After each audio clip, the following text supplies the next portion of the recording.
Attention, idiots. All right. So my name's Brian. You'll be stuck with me for the next 180 hours over the next 8 weeks. If you decide you want to hang out and stay with me. This is EMT Basic. Zach, did you show up? Oh, Zach, yeah. All right. This is the EMT Basic class.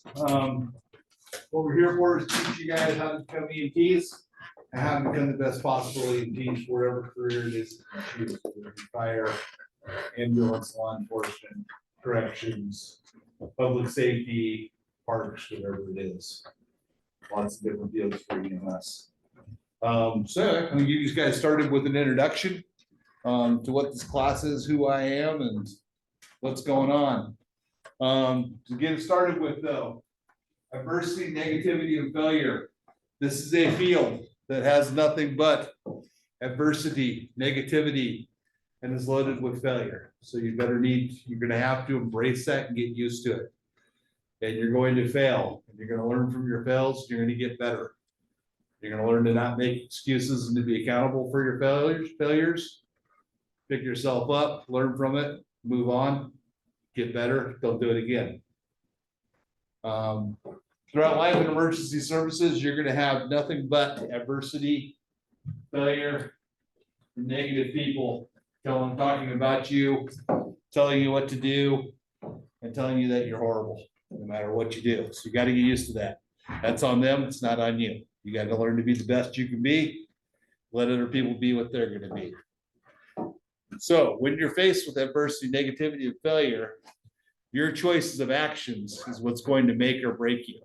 How you respond to negativity, how you respond to failure, and how you respond to adversity, and what actions you choose is what will make or break you in this career. Only you are responsible for the choices that you make and the words that you say. There is no excuse for poor choices. You learn from them. You don't make them again. Any questions? All right. So the next thing is your best good enough? People are always asking themselves that question. You're going to have, despite your best efforts, people are going to die in your care. Is your best good enough? You're going to have to get used to that. It's going to happen. If your best effort didn't accomplish the goals you wanted to reach, that's okay. But you identify why your best effort didn't work and what you can do to improve it, and you make yourself better for the next call. All right. You move to plan B, then to plan C, to plan D until you get to where you want to be. If you fail beside your best efforts, it's okay to continue to move forward as long as you're moving forward and you're improving.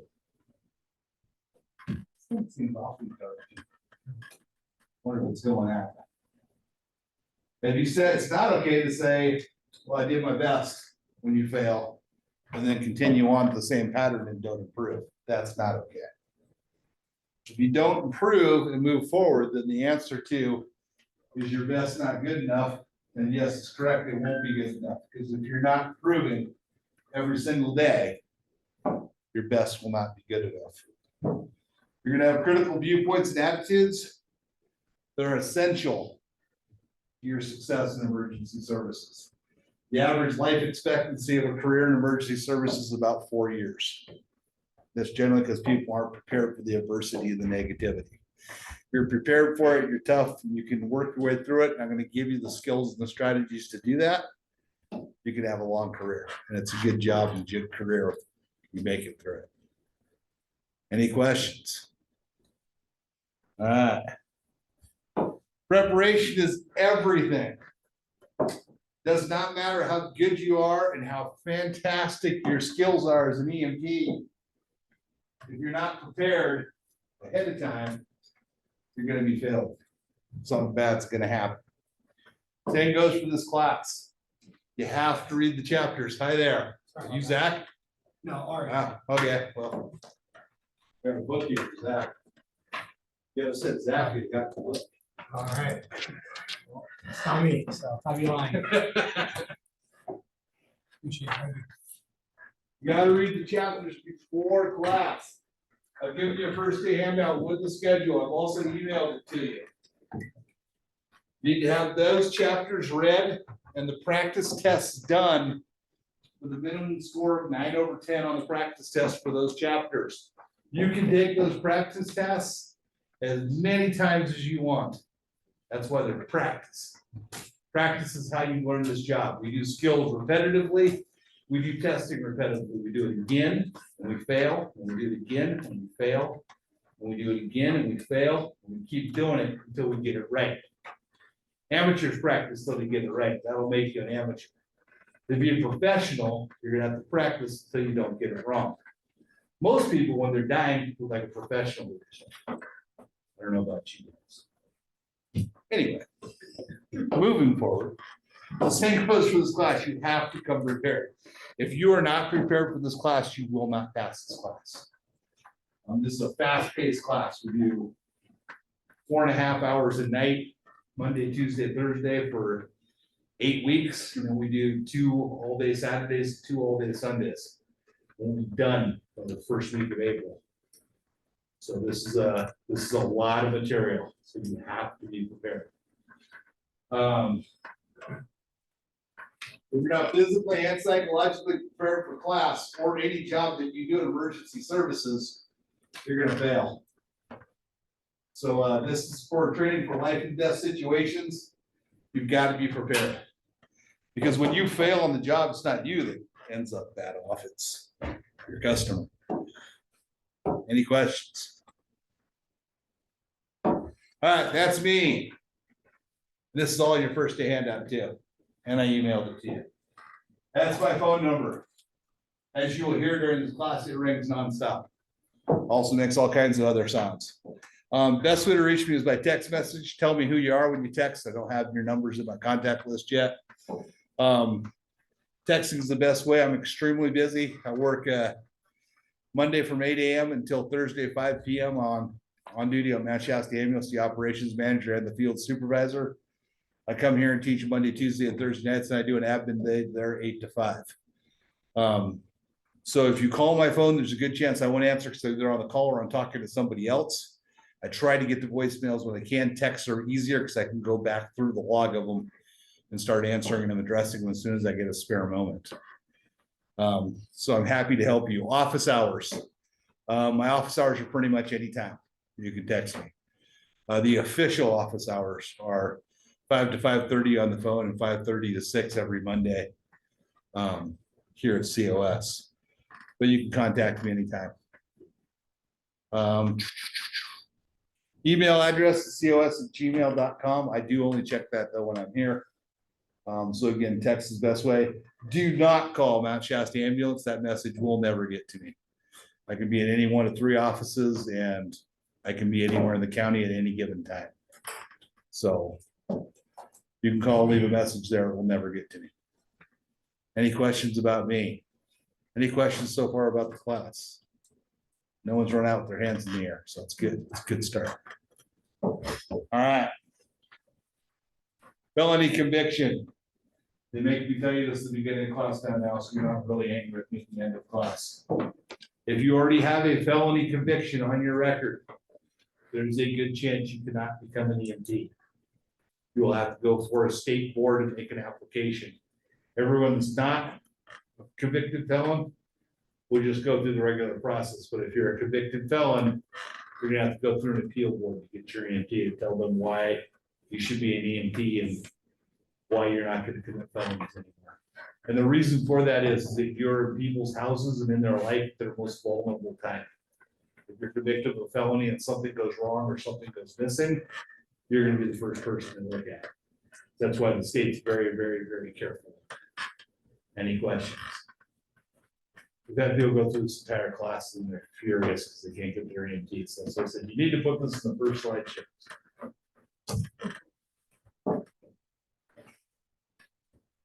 DUIs. This has not happened 4 semesters in a row. We are on a streak. However, prior to the last 4 semesters, every year, somebody while taking this class got a DUI. If you get a DUI, you are sunk in the state of California. they're not giving you an EMT. They might give you one a couple years from now, maybe 3 or 4 years, if you pay a lot of money for counseling and alcohol rehab and probably an attorney to get your license. They're huge on it. There's over, I think, 4,000 revocations of license. People already had their license, but they took away just for DUIs. People that are in the class get a DUI, it's like done. So I love to go out and celebrate myself, especially when you get through a tough class like this, but don't do this. Any questions?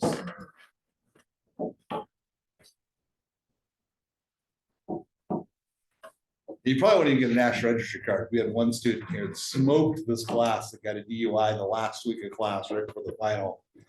And national registry wouldn't even give him a card. So it was very, very disappointing. All right, so what are we here for? We're here to develop and upgrade the skills of you, the student, so you can provide the best possible emergency care out there. Because if I get hit by a truck, I want confident people coming to pick me up. So I'm gonna do my best to make you as confident as possible in case you're there when I get hit. So to be eligible, we want you to be eligible to take and pass the national registry test. This is a common misconception by the EMT. So national registry sounds like a government agency. They are not. They are just a private company, as a nonprofit company that does testing standards. State governments contract with them to do their testing. There is no national EMT. There's no such thing. It does not exist. No creature. There's no federal level EMS. It is all state level. So you have to take the national registry test, pass the national registry test. You have to pay them to take it and then pass it. Then you have to go pay the state again and show them your national registry card. Then the state will give you an EMT card. Any questions?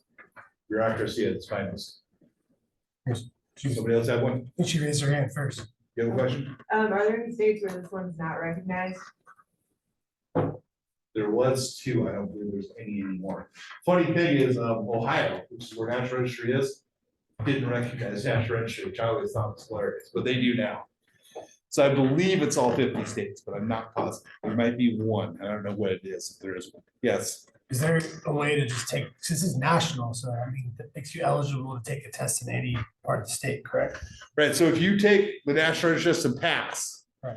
then you can go to any state and then pay their fee and show them your card and you become an EMT. Got it. So there's no way to take just like a state test? for the There is no state tests specifically? anymore. Gotcha. Yes, it used to be every state had their own test, and then states got smart and figured out, why are we spending all this money on testing and stuff where we can just require a national registry and then still charge the same amount of money? It's like I said, it's bureaucracy at its finest. Yeah. Any questions? They're also gonna make you, if you go California, they're also gonna make you go through a live scan process, which is just digital fingerprints and runs a background on you, make sure that you're not touching children and killing people and burglars.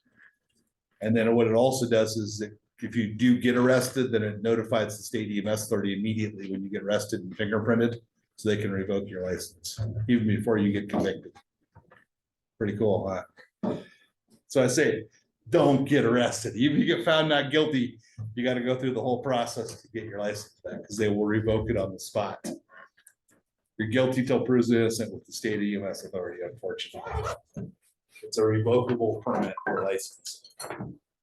Any questions? Nobody's smiling with all this good news. It really is a good profession. I'm just getting it all out there so that we're clear before anything gets started. Hello, Tyler. Welcome to COS EMT class. We're going over all the negative things. All right, so become an EMT. You have to go through your national, you have to go take this class and pass. That's the first step. Then you have to go take national registry. So this class prior to last semester had a 96% success rate with the national registry. You have to take the national registry test within a week of taking the final of this class. If you do, it's pretty much 100% guaranteed. After about a week, it's like falling off a cliff, the results. It gets out of your head. We literally hammer this and practice this 3 days a week. So it's burned into your brain. But as soon as when people leave this class, it just kind of goes. You won't pass. We had 4 people not pass last semester. So we're still above the national average. National average is 72%. We're still at like 79% or 80%. So we're still above average. But and all 4 of those people did not take it within a week. So yeah, not gonna happen. Unless you got this nailed, it's not gonna happen. So anyway, once you get your national registry, you're gonna go to the state, pay the state their money, and each state has their own requirements on how much it costs and what else you need to do to become an EMT. Also, each state has a different scope of practice, meaning what you can or can't do is different state to state. Any questions? Yes. On the, like observations or any kind of like, are we supposed to accrue hours before taking the test as well, like on an ambulance or what? I'm gonna go over that. Awesome. And if I don't answer that by the end of this presentation, raise your hand again and remind me, but it's in this presentation. All right, so attendance. Title 22, state law requires that you gotta be in class 170 hours. Not my rule, state law. Nothing I can do about it. COS has added an extra 10 hours to this program because things happen to people. People get sick, family member deaths, unexpected weddings, flat tires. So it gives you basically 2 classes to miss or 1 all-day class to miss. If you miss a 3rd class, you will not meet the hours required to pass this class. So you have to be here for 170 hours. It gives you 2 to miss. Doesn't matter what you miss them for. It doesn't matter. Like people go, oh, well, I had this. Doesn't matter. You got to be here 170 hours. So there is no excused or unexcused absences. You either are or you're not here. There's nothing I can do about it. Fire departments. Been a firefighter for over 40 years. I love going on fires. Believe me. There's so much fun. It's not even, I can't even tell you how fun it is. If you miss class because you're on a fire, you still miss class. You don't get those hours. So you need to think long and hard. I can also tell you after doing it for 40 years, there will be another fire. I promise you. So anyway, you only have two classes that you could miss. I strongly suggest you use those carefully. Any questions? All right. And also include missing a partial class. If you go home sick, or you get kicked out of class, which doesn't happen very often, that will count as one of them. You're either here for the whole night or not here for the whole night. I don't have time to give partial hours and make it work in the spreadsheet and all that stuff. We do 2 roll calls. We do the one at the beginning of the night, and then before everybody goes home, I'll call your name off the list. If you're here, we'll make eye contact. I may make you answer some questions if you don't have perfect scores in all your preps exams, and then we'll let you go home. Once I get to know everybody's name and I know who's here and I got it all written down, we may just do it with practice questions. Any questions? So if you go to break and don't come back for skills, you lose the whole 4.5 hours. That used to be a regular thing before I took over this program. But that was a very, very long time ago. It's been 41 semesters we stopped that. You have to participate in class. So we do 2 hours of lecture every night, 6 p.m. to 8 p.m. is always lecture. We break for 10 minutes. We come back from 8:10 to 10 o'clock, maybe a little after 10. We do skills. You have to do the skills. We're going to put you into a rotation. There is no way to hide or get out of it. And you have to do your skills perfectly. You cannot pass this class unless you do all your skills perfectly. The good news is you get unlimited chances to pass. We keep doing it and doing it and doing it. You will fail and fail and fail. If we just keep doing them until you pass, we just go in a rotation. If you're over in a corner, not paying attention, looking at bugs on the wall, you're gonna have a lot harder time passing than anybody else. So be participating. You have to participate. We'll make sure we got a great system here. I fully believe it. And Trust me, you will have good skills. When you come out of this program, skill wise, you will be 100% confident that you can take care of anybody in any emergency situation. I promise you. If you stick it through. Any questions? All right, the 170 hours is mandatory. There's nothing I can do about that. You miss a third class for any reason, you can still come to the class, but you're not gonna pass because I can't pass you on hours. And that includes fire. If you go out on a fire, I can't help you. Make sure you're here. That includes any all day, because we have 8-hour all day classes too. One day, or you miss one day of an 8-hour class, you can't miss anything else. So make sure you're here for those days. Skills, so skills we do every night religiously. 8 to 10 every night, the 10 to 10:30. We do wrap up. We don't give breaks during skills. You have to do them perfectly. It's either pass or fail, and there's no in between. If you do one thing wrong, you fail. We teach you guys to be perfect. We expect you to be perfect by the end of the class. No one expects you to be perfect out of the gate. We're gonna do this literally hundreds and hundreds and hundreds of times till you get it right. I expect the same with practice tests for academics when you're at home at night. You should be doing practice tests whenever you're not doing something else. You need to be doing your practice tests again and again and again and again until you learn how to do this. You get to be the patients. We rotate. You get to be patients, and then you get to be the leader, and then you get to be the helper. You have to bathe. Make sure you wear deodorant. Make sure you're clean. Make sure your socks are clean because we pull shoes off. And it gets really uncomfortable when you haven't bathed for a few days. Any questions? Practice tests are on Canvas. Thank you for asking that. So yeah, that's one of the things, you got to be registered. It'll be on your Canvas. You go to quizzes. You'll have your regular quizzes, and then below that are the practice quizzes. Practice quizzes are online. They're open right now. I'm not going to require the practice quizzes to be done until Thursday. Because Monday and Tuesday, like tonight, chapters 1 through 3 would be done, or 1 through 4, whatever the first day handout says. I don't expect you to know that because you weren't here today. And that's a lot to catch up on Monday, Tuesday. So Wednesday night, we're off. Gives you a little bit of break. You can knock out the first 3 classes worth of chapters. But if you don't have at least 9 over 10 on 9, if you don't have at least 9 out of 10 on each practice chapter, I take a point out of the test for each one of those. You're gonna have 9 out of 10 because you get unlimited tries for no reason. For practice tests. Yes, otherwise, when you get a 90 on the final, you'll fail the class and have to take it again. And if you don't believe me, you can ask some certain people that have to take the class twice because of that, because they smoked the final. Yes. So the point deduction, so if you got a 5 out of 10 on practice test, it's minus 4 points. No, No, it's just minus. you get a 5 out of 10, you take it again, then you take it again, you take it again, and you get 9 out of 10. If you don't get to 9 out of 10, that's 1 point off your regular test for that chapter. But it's every day you come to class. You don't come to class the next day, you still don't have 9 out of 10. Now it's another point, so 2 points. And if you've done that on 4 chapters, it's 8 points. You only get 50 points for your test. That's how it works. Yeah, you just keep taking it until you get it.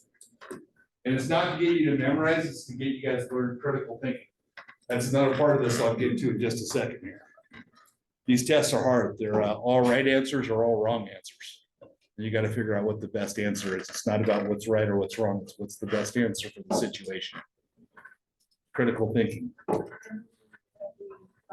Every class, the practice tests we do every class. All right, so about 8 o'clock, you'll start seeing volunteers coming in from the community. They come in to help us. So it's the fire departments, the ambulance, ski patrol, sometimes law enforcement that are all EMTs. Most of them have taken this class or part of this program. They come in to help you guys learn skills and help you teach you skills because they want you also to be the best. If you're going to end up in this community, they want to have the best possible EMTs there. So they're coming in generally on their own time. They've got a couple hours taking education credit, but they're volunteering their time to be here. Please be nice to them. We need them. Makes it a great program. I don't know of any other EMT program on the West Coast that has the support for the community that this program has. It's huge. Any questions? If you get conflicting information from one of the proctors that comes in and volunteers their time, one tells you one thing, one tells you another, and that can happen. They're from different agencies. Come to me. I will give you the correct answer, what you will need to pass. Then I'll take it up with them and try to get them on the same page. That will happen. When you're bringing people in from 4 or 5 different agencies, sometimes you will get different answers. Any questions? All right. 99% of the time, it's a misunderstanding. So one of the cool things we do is after we teach you guys the basic skills, which we'll start tonight. Once we teach you how to do airways, how to stop bleeding, how to mobilize the spine, how to put splints on. We're gonna teach you how to do patient assessment and how to package people for transport. And we're gonna break into teams, you're gonna compete against each other. And you guys are gonna do patient assessment for scenarios, and it's fun. It's a team event, you gotta get 1,000 team points at the end of the semester. No one's ever failed on team points. We do it so much, it's impossible to fail. Unless you're just not trying. But no one's, usually they feel like that, they just kind of disappear, we never see them. We'll be able to stick it around to the end. Generally, we'll get their 1,000 points. We've had a couple that have been close, but not recent. Last 2 semesters, we've nailed it. Any questions? You get 20 points if you win if you finish the scenario. And then in your first place, you get additional 100 points if your team has the most points at the end of the night. You got to get to 1,000 by the end of the semester. All right, so I emailed out. If you didn't get an email from me tonight, you need to let me know. I emailed you guys out your form for observation time, which I think goes to your question. So after exam 2, I need to have those done by exam 2 because I got to get them up to Fairchild Medical Center, which is the only hospital that does clinical time with us for its contract. We're on the contract right now with 1 ambulance and 1 hospital. Everybody else is corporate and they require the same as nursing students. It elevates your cost about $700 for this class. So that's why we're trying to keep the costs as low as possible. So Fairchild Medical Center, Wairika, they've got to evaluate those packets. And then I can get you guys starting observing time. You can do observation time in the ER and on the ambulance. But before you can do that, we need, by exam 2, we need a copy of your CPR card. And what we're gonna do is I sent you a form. You do the form with your cell phone. Pay attention, this is critically important. People last semester struggled with this. It's on your cell phone. Just click on the link on the form, it'll come up in a browser. When you get your CPR card, there will be a box of your CPR card. You click upload CPR card. It'll ask you if you want to do it by the camera on your phone. You take a picture with it. It automatically puts it into the packet for you. And then when you submit it, it'll just email straight to me and then I'll forward that email straight to Fairchild. So you need your CPR card. You need a negative tuberculosis test within the last year. And this is all on the form too. It'll tell you what you need. Need a copy of a flu shot. Or a copy of your immunization that you got a flu shot. Don't need COVID anymore. We need a copy. You can take ICS 100 online. There's the link to take it. You'll have to create a FEMA account. It's free. Need you to take the online ICS 100 class and pass it. If you've already got your ICS 100, 200, 400, 700, 800, just grab the certificate of your 100, take a picture of it on the form and it'll upload it. Need your ICS 200. Let's take that. So you'll do this on your own time. Need your introduction to hazmat. Same thing, free online class through FEMA. You print it out. You can actually even take a picture of it on the screen if you want. Just upload it into that form. All right, so you have to do a minimum of 24 hours combination of ambulance and hospital. You can do all hospital, you can do all ambulance, you can do a combination of both. I recommend you do a combination of both. You got to get a minimum of 10 contacts. You have to see 10 patients. You can do over 24 hours, that's okay. This is a fast-paced, quick class, so there's not going to be a lot of time. If you go to Fairchild Medical Center, they're 12-hour shifts, you will knock out 10 patients in your first 3 hours. Yeah, that place is literally bursting at the seams of patients. It's overloaded, they're building a new ER, it's gonna be twice the size, because it can't handle the load it's got. Ambulance, a little more tough. There's one ALS ambulance for every 5,000 people in this county. Most counties, it's 1 to every 40,000. So you get 8 times less patients here because there's a lot of ambulances, you can only be on one ambulance at a time. You'll be lucky if you get 2 to 3 contacts in an 8-hour shift. You're more than welcome to do that. But it's gonna take you 4 or 5 shifts to get it done. Some people have gotten it done in 2, but that's awfully lucky. Some people have gone and gotten no calls in a shift. Any questions? All right, thank you. Unless you're on a call.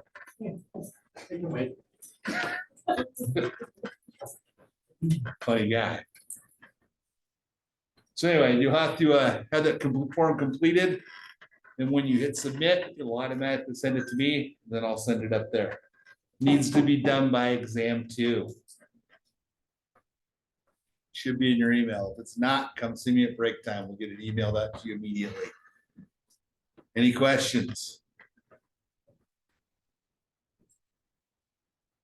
Again, you can't pass the class if you don't have 10 contacts in 24 hours. It's state law. You have to see 10 patients. Do we get their information right now? No. There's laws against that. But what you'll do is I have another packet that you'll write out a patient care report about that patient without their name. So it'll be your name, patient's name will be patient 1, second patient's name will be patient 2. And then the person that is precepting you, you'll either be with a nurse or with a paramedic or an EMT. Whoever's with you, they'll sign on your form that it was legit, so that way you just don't go home and make up, oh, patient number 1. So that's how we keep that from. And since I know either all the EMTs and paramedics work for me, I know all of them, and I also, every nurse and Larry has my cell phone number, and they will call me, and I already know all their names, so it's pretty impossible to cheat. Yes, So as long as we get a patient care report, doesn't matter if they AMA or not. doesn't matter, AMS counts as contact. Now, here's another caveat. Hopefully this inspires people. If you're on a volunteer fire department, I will take contacts from the fire department. Just need to make sure I know who your captain is or your chief. I know pretty much every captain and chief in this county if you're from this county. You're on a volunteer department. So if you're on a local fire department, get pretty much unlimited contacts depending on which department you're on. If you're on Wairika City, you'll have them in about 2 days. If you're on Mount Shasta or Dunsmere, you'll have them in less than a week. Or we. If you're not on a volunteer fire department, one of the best ways to learn this class is to join one tomorrow. They'll take you. There's no requirement, there's no minimum requirements for volunteer firefighter. And you can start running calls now. That's how I started. I was running volunteer fire calls before I even took the EMT class. I just got it out there with a flashlight. Oh my God. But it helps you with this class because you actually, I can stand up here and talk to you and describe stuff and show you videos, but it's nothing like being there in person. Nothing even close to being there in person. You learn so much more by actually seeing it done. Even if you see it done wrong, you will still learn. So I can't put enough emphasis on that. So don't join a volunteer, not on a volunteer department, join one. It will help you immensely in this class. That's another thing too, when you're on your observation time, everybody knows me. This is a small community. They'll let you know if you're on your cell phone instead of being a part of that team that's taking care of patients. Any questions? All right, so there's 4 categories to pass this class. Categories A, B, and C are pass fail. Category D are your exams, which require a 75% average and a minimum 75% on the final. Category A, you got to hit that 170 hours, get those 10 contacts in 24 hours on the ambulance. That's the other two. If you're on a volunteer fire department, you knock out 10 contacts before midterm, that's great. You still got to do your 24 hours of observation time in the hospital or the ambulance. State law, sorry. And who are you? I'm late. Are you Zach? Yes, You have a book. do. You do. It's a heavy book. You also have a first day handout. 6 or what? 6? What time to be here? 6. 6, okay. 6 to 10:30.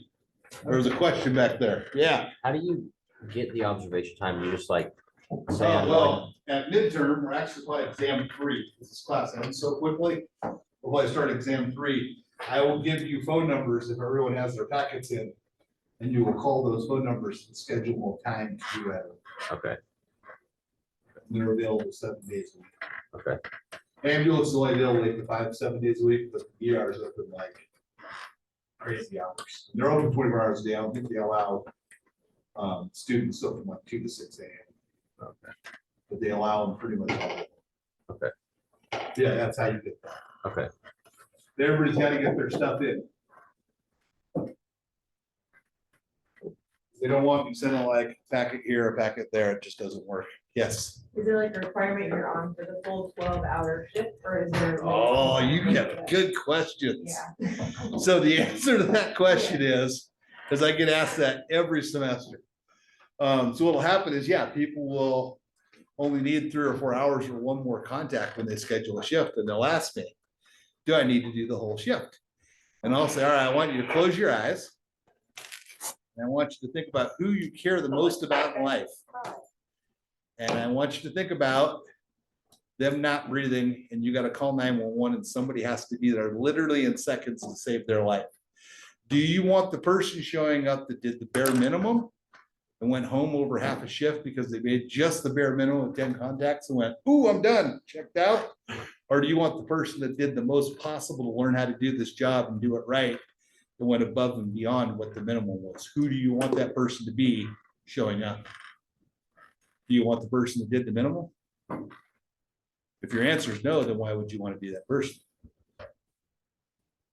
That's my answer. So no. Always finish the shift. Okay. Do as yeah, much of this as possible. certain. I just mean like working within like work schedule and like trying to like do like 6-hour shifts. Oh, I see what you're saying. Yeah, not just like dip in there. early. See, I'm cynical because I've dealt that so many times. Yeah. That's hard. Yeah, Because then it aces other people out. Hospital might be able to do 6-hour shifts. okay, like in the ER. And yeah. Yeah. Ambulance, they prefer you do 9, 8 to 5 if you can. Any other questions? Sorry about that. I'm just naturally cynical. Because I get asked at every question, hey, I only need one more contact. Can I show up till I get one? It's like, no. Never do the minimum. All right, any questions on class A or category A? You also have to do 1 day of auto extrication. This is a very different auto extrication program here. I don't teach you guys tools, heavy tools anymore, because every department's gonna have different ways and different tools. So what we do is we put you in cars and we teach you how to get people out of actual cars, so here in the classroom. Any questions on category A? Pass or fail? You either do it or you don't. B, skills test. You gotta pass all the skills with a perfect score. They are pass or fail. You either get everything right on the entire list or you don't. You get unlimited chances. 1,000 speed points. And again, we do 20 points per event and 100 points of the night. You get a critical fail, you get 0 points. First, what do you think? 200 times you do it, you get a critical fail. Right around 201, 202, you'll start actually getting it down. And by the end of class, you'll be able to spit out an assessment at 3 o'clock in the morning, being woken out of a dead sleep without a problem. Any questions on category B? Category C is critical. It's not graded, it's pass or fail. It is your effective and affective behavior. You have to be professional at all times, including in this class. You have to respect your teammates, no matter how much they annoy you and how much you don't like them and how much diversity you have between each other. Doesn't matter. It's not about you, it's about the patient. So you can hate each other, that's okay, but you can still be professional while you hate each other. And you can make it about the patient and not about you. So that's also in your first day handout. Integrity is owning when something goes wrong. You don't blame somebody else. You accept it, you learn from it, you improve on it, you move forward, you do it again, and you do it right this time. Doesn't matter how bad of a day you're having. Doesn't matter what happened before you came into class, you failed. You need to learn from it and you need to move forward and do it again and learn from it. That's what integrity is, owning it. You gotta have respect. This is all in your first day handout. I'm not gonna bore you with it here. Your attitude is everything. It will make you or break you. Gotta have personal accountability. You cannot blame it on other people, other equipment, other agencies. Own what happens, learn from it, get better. You will fail, I promise you. You will fail so many times in this class, you'll get used to it. And integrity. Do what you say. Anybody can talk. Actions speak louder than words, and your actions will always speak to what really you're doing and who you really are. So make sure your actions are what you want people to see. And on that note, you people are lucky enough to be doing this in 2024, where literally everything is being videoed, recorded, and online. Everything you do and everything you say. So be prepared. Make sure your words and actions are what you want seen on the internet. When everybody's gonna look at this horrific crash or what happened. So make sure that you look like you want to look, act like you want to act, and say what you want people to see you say. Any questions? All right, that's category C. And appearance. Appearance is everything. I am not the fanciest dresser, I will admit. But people do judge a book by their cover, and first impressions do make your life a lot easier with assessments. And your attitude when you first come up. Any questions on category C? Yeah. That's okay. It's 2024, I think you're fine. But does that say cover tattoos? Yeah. We've moved forward. Society's finally starting to accept those things. You're okay. There maybe Fairchild used to have a thing where you had to cover it, but I don't think they have that anymore. Mount Shasta ambulances never had that. That was a Fairchild thing. Whereas because usually people have sleeves on their arms, tattoo sleeves, so they just make you wear a long sleeve shirt. But I don't think, I think in today's era, I don't think that's an issue anymore. I think you put it this way, I didn't even notice you have a tattoo on your face. So. All right, now for the big daddy, category D. So we're gonna do 6 exams. 6 exams are worth 50 points each, that's 5% of your grade. Total of 1,000 possible points. No one's ever hit 1,000. People have hit 900. Never hit. Anyway, get 50 points per exam. Now I will subtract from that 50 points when you don't have 9 out of 10 on your practice chapters. But anyway, it's only 5% of your grade. It is not uncommon for people to bomb the first 2 exams. It's no big deal. It's only 10% of your grade. The big ones are your midterm and your final. They're 200 question tests. Midterms worth 30% of your grade. The finals worth 40%. Those are the tests you have to pass. If you pass your quizzes, that puts you in a good spot. But if you are not passing, you don't pass the midterm, you probably won't pass the class. No one's ever not passed the midterm and pulled it out and still passed the class. I'll let you try. You can still come, take it all the way to the end. It's also not uncommon for people to not pass this class, come back the next semester, take it again. Or pass the class, not take the national registry. Okay. Any questions? So you get 750 points, you get a C. You get 800 points, you get a B. 900 and above, you get an A. And if you don't get a 75% on the final, you will not pass this class. Even if you've got an A in the class and you show up, you take the final, you do not get a 75 on the final, there's no point taking the national registry, you will not pass it. All right, most people that don't get, no, I can't say that, it's not true. Anyway, you got to get at least 75%. I was gonna say, if you don't get at least 80 on the file, you won't pass out, but I can think of 3 people right off the top of my head that have, so we'll shut up. Any questions on the grading? All right, cleanup. We share this room with the Paramagic class. And they're here Tuesday, Wednesdays, and Thursdays. So we try to make sure we put our equipment away nicely and keep the room clean. Hopefully they do the same and we all work together. So I go, you left a mess. And they go, you left a mess. And actually, even if they leave a mess, we're above that, right? We do what we do. We don't worry about what they do. We let our actions speak for us. We will not leave a mess. Any questions? If they leave a mess, then we leave a mess. That doesn't solve anything. It makes us as bad as them. Don't do that. Any questions? Refresher. We have 1 refresher in here. 2 refreshers. Your refresher? Yes, sir. What's that? Yes, sir. Oh, So 2 refreshers. I always thought I was maybe in the wrong class because it says EMT basic and class I already did my EMT basic, but actually happened is my cert lapsed. Uh-huh. So when I signed for this class, before I even enrolled, the woman that helped me out said she had emailed the instructor, which I'm assuming is you, and verified that I can do a refresher version of this class. Okay, I think I remember that email. Okay. You're less than 2 years? Yes. Yeah, you can do the refresher. Okay. So see me at break time. I'll give you a Yeah, I was different gonna wait first till day I handout. break. Out of respect, I was just gonna Yeah. wait till we're done. Well, we'll see me at 8 o'clock. We'll go over that. I got 2 of you. 2 out of the 3. There's 3 signed up. So a third one in here. All right. So anyway, refreshers, you guys got to be here for the exams that I'll give you. I'll give you a schedule.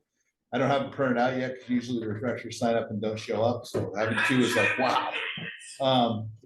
You got to pass your National Registry medical assessment and your trauma assessment. You got to get a minimum of 75% on the exams on the schedule. If you don't have a minimum of 75% at the end of the semester, that's okay. You can take the final, and we get a 75 in the final. We're going. Any questions? All right. So becoming EMT, step 1, you got to pass this class. Step 2, you got to take National Registry, which I believe is about $95 now because everything's gone up. And you get your National Registry. That is not an EMT certificate. There is no national EMT. Then you got to go to the state, pay the state, and they will give you your EMT card. And then you can work as an EMT. Any questions?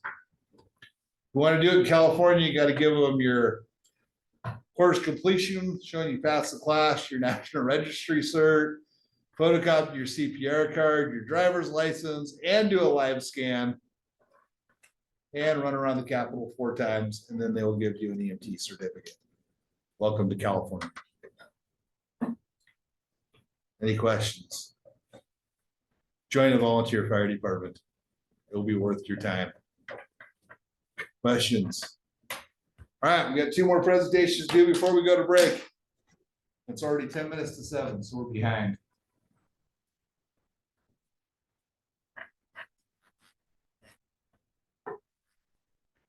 I know these first few presentations are a little slow, but they do get better when we start getting into patient assessment and trauma.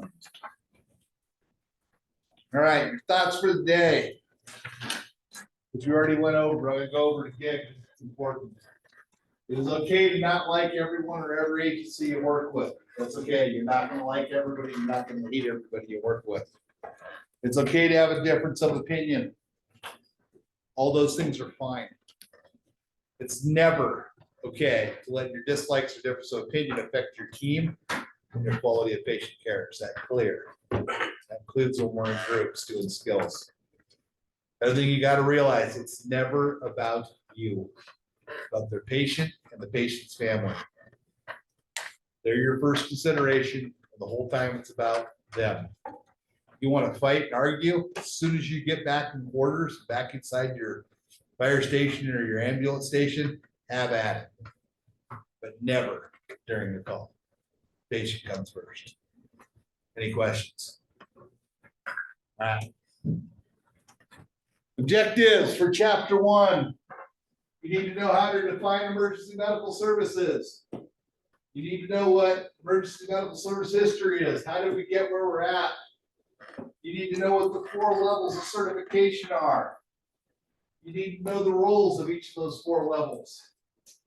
You need to be able to list the 14 components of the EMS system. Know what medical direction is and know how it works. You also need to know the roles and responsibilities of EMT. Another thing I didn't tell you guys in the last slideshow is all these lectures are recorded. All of last semester's is already on YouTube. So if you want to jump ahead and watch them, or if you want to rewatch this rerun, it will be on YouTube for you. I've already sent you a link to the channel. It's not exciting video, but it could help you. Any questions? I try to make it entertaining as I can without getting tired, which is hard. All right, objective example. What is the overall goal of an EMT? We're going to teach you that. We're actually going to start teaching you that tonight in skills.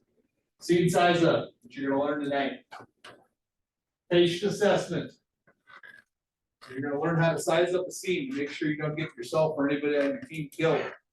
Because if somebody else is sick or injured, whatever made them sick or injured could possibly still be there. Want to make sure that doesn't happen to you or your team. So after you make sure it's safe and you got the proper resources, then we're going to teach you how to do a patient assessment. And when you do a patient assessment, you're looking at positive findings in your patient assessment. And then based off those positive findings, you're going to form a primary impression of what's wrong. And then based off that primary impression, you're going to choose a treatment protocol and what to do and how to get them to the hospital. Then you're going to document all of it, get everything cleaned up, desanitize, or sanitize, not desanitize. Sanitize, and you're going to get ready for the next call. Any questions?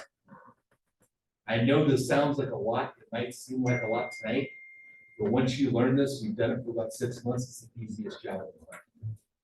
Really is. Any questions?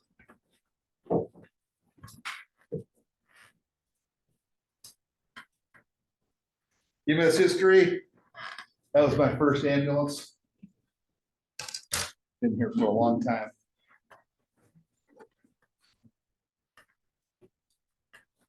That was right down the hill here by Montgomery Meads. I'm just kidding. All right, so EMS history. How did this start? World War I was the first documented use of motorized vehicles to transport patients. They were the epitome of what we call a meat wagon. They literally throw the body in and drive them to someone to help. World War II. I learned a lot from World War I. Emergency medical services, war is where they learn everything. It's true. It's a sad fact, but it's reality. They learn everything from war. World War II is when they started training corpsmen and provide some aid, stop bleeding, open airways, and to get people to aid stations where they had doctors and nurses waiting. But it wasn't until Korea when they first started to really figure this out. And that's when they started creating mobile army surgical hospitals. And they would put up in tents just off of the front line. And when people got shot, they would fly them by helicopter, throw them onto a basket on the side of a little tiny helicopter. They'd fly them to these surgeons. And what they found out in Korea was if someone survives past the first 5 minutes, nobody dies from trauma between 5 minutes and an hour. Your body compensates. That's what shock is. You're going to learn all about it. And that's where the golden hour comes from. Everybody's heard of the golden hour. That's what that is if you can make it past that first 5 minutes and get blown up or shot,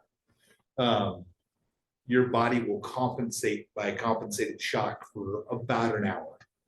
And if you can get into surgery and get the bleeding stopped before the end of that hour, you got like a 97% chance of survival, which is pretty phenomenal. So anyway, and then in Vietnam, I guess we're not gonna go to Vietnam. And in Vietnam, they perfected even more. But anyway, what we found out was in the 60s, ambulances were pretty much predominantly run out of funeral homes. That's why they looked like hearses. If you look back into the 60s and 70s, all your ambulances were hearses, but instead of being black, they were usually red and white with a little light on the top. They still had the curtains, though. It was hilarious. But anyway, because the reason why was mortuaries knew that at a time of grief, if you brought someone into the hospital and the patient died, which most people did back then, because we really didn't have emergency care. We already had a relationship built with the family for internment services. So that's why ambulances were very profitable back then. Well, what happened though is people coming back from Vietnam. Vietnam was brutal. A lot of people died and a lot of people came home injured, but people were surviving getting shot like 6-7 times in Vietnam and then coming stateside and getting in a moderate car accident and dying. You know, so they found out was that you had a better chance of survival getting shot in Vietnam than you did being in a car accident in America. So it's like, whoa, maybe we should start applying the practices of the military here. So that's when, in the 1970s, they started the EMT programs, which was based off what the military medics were doing in Korea and Vietnam. And then the paramedics came out of that, which was the first advanced site support by about the mid-70s, about 1974, 75. So anyway, that's where all this came. Any questions? Couple TV shows about it. If you want to watch it, MASH. It's about the Mobile Army Surgical Hospitals. It's a comedy, but it's also a pretty good show about it. And then there's a show called Emergency. It's about the first paramedics that were in LA County. Any questions? If it wasn't for emergency, probably nobody would know what a paramedic or an EMT is anymore. They seriously would not. No one knew what they were until they hit primetime TV. So emergency medical service is a multi-level team approach. There are multiple levels of it, and it's like a gear. It's like a gearbox. And each level is its own separate gear. If those gears are not meshed and working together, then of course the gearbox doesn't work, which in this case is your patient's survivability. So all those gears have to mesh and work properly to have your patient survive. EMT Basic, which is the class that you're starting tonight, is the primary gear in the gearbox. Without EMT Basics, none of this works. And yes, there are systems that are all paramedic and they don't work. Because the worst thing you can do is put a bunch of paramedics together on scene. It's a disaster within a disaster. You have a whole bunch of EMTs and one paramedic, works very well. So a couple of acronyms you have to know. It'll be on the test. It will be on the every test for the whole semester. And that's NHTSA, which is National Highway Traffic Safety Administration. And DOT, which is Department of Transportation. So what NHTSA and DOT, they got together and they set up a basic guideline and frameworks at the federal level for the states to adopt and build the EMS systems that best suited those states. That makes sense? So the basic framework comes federally, but there is no federal EMS system. They gave the basic framework that each state builds their EMS system based off that framework. Questions? Traffic Safety Administration. By the time April is, we'll have that memorized. We've heard it so many times.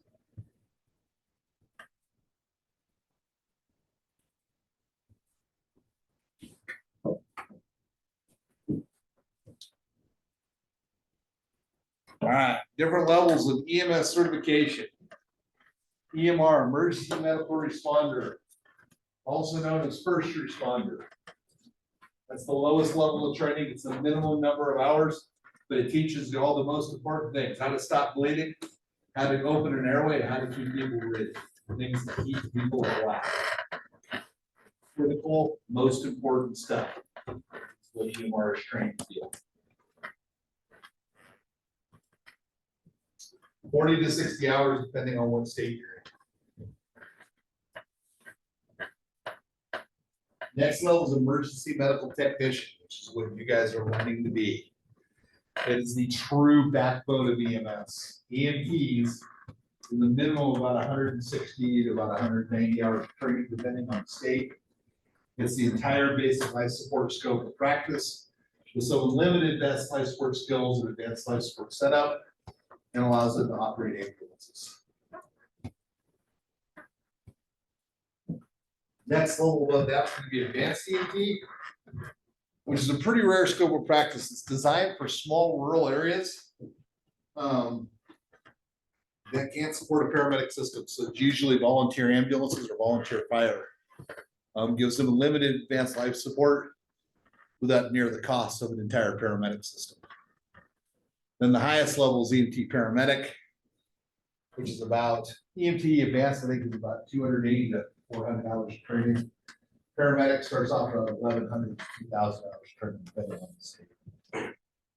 That's the full advanced life support stuff, IVs, drugs, defibrillations without an AED, cardioversions, chest decompressions, tracheotomies, things like that. There's about, I already talked about this, emergency medical responders, 40 to 60 hours. There is no such thing as a King Airway or CombiTube. That's all iGels now, which we're gonna teach you how to do an iGel, Supra, Atlantic Airways. And automatic external defibrillators. Any questions on emergency medical responders?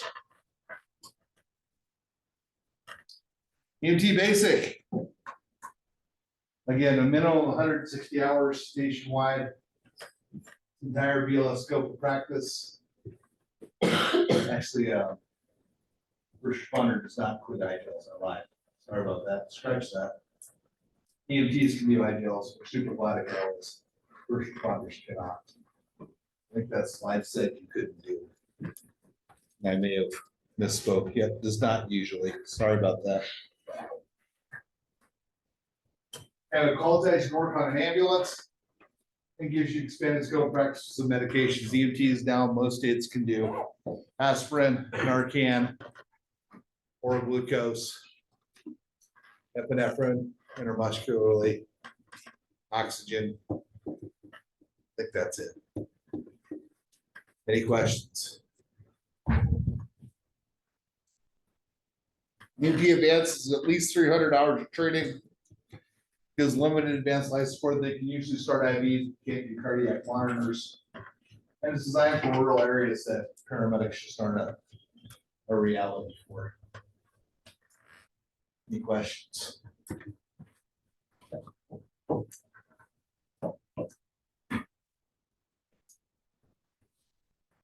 And then paramedic. Any questions?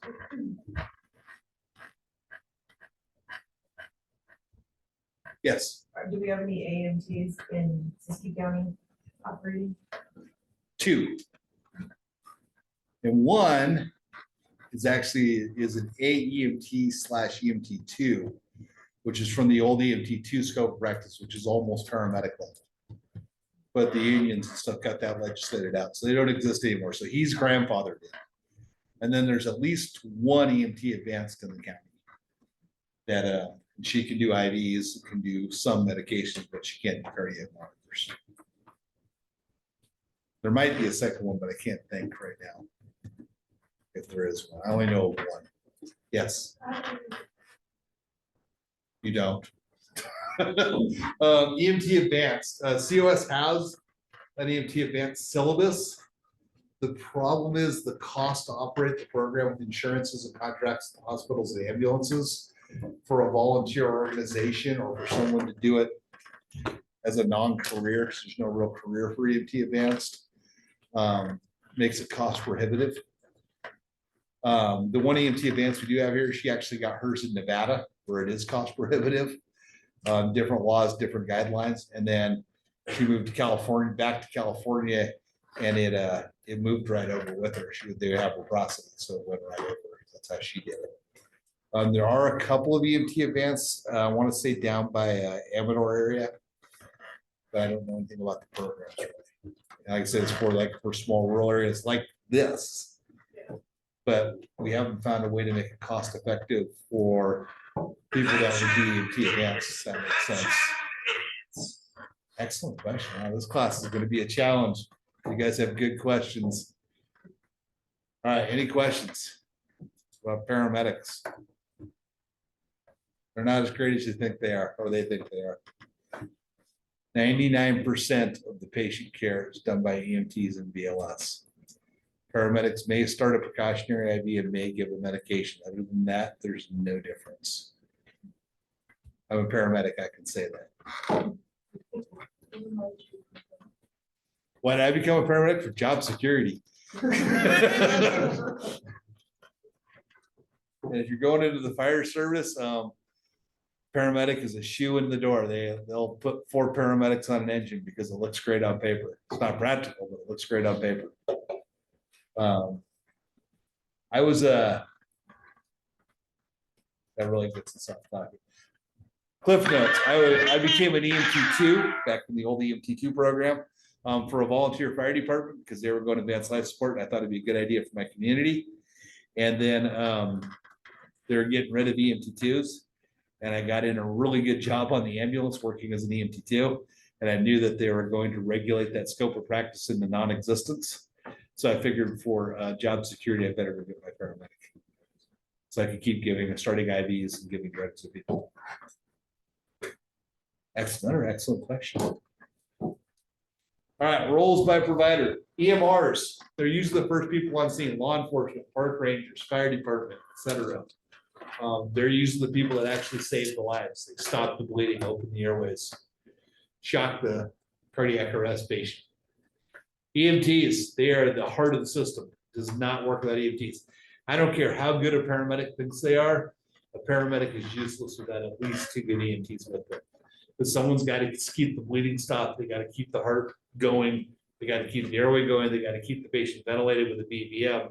All the paramedic does is start IVs and give meds. But the IVs and the meds don't work if the EMTs aren't there doing all the other things. Does that make sense? So a paramedic is kind of like an awesome transmission or a big hot rod engine in a car, and it goes absolutely nowhere if it doesn't have axles and tires. They can sit there and rev itself all day long without tires, it goes nowhere. EMTs make the whole system function. EMT advanced again is limited advanced life support. So areas that would have no paramedic or no advanced life support at least have limited advanced life support. And then paramedic, of course, is all the drugs and IVs and all that stuff. Any questions?